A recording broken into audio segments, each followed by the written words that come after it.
อ๋อสวัสดีครับพบกับพงช่องฮัมดีชาแนลนะครับวันนี้เราจะไปเที่ยวนะครับไปเลยครับสตาร์ทรถเลย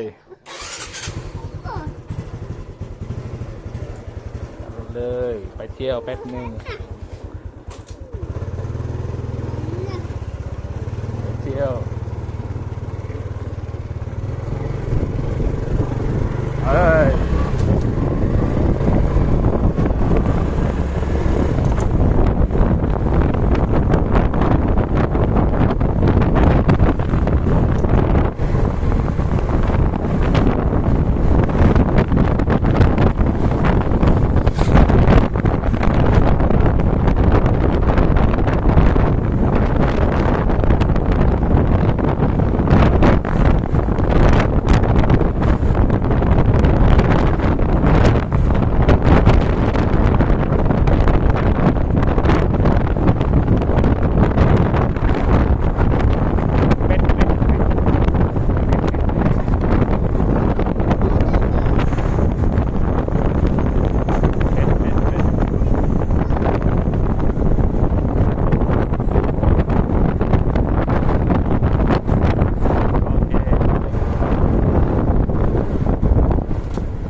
แล้ว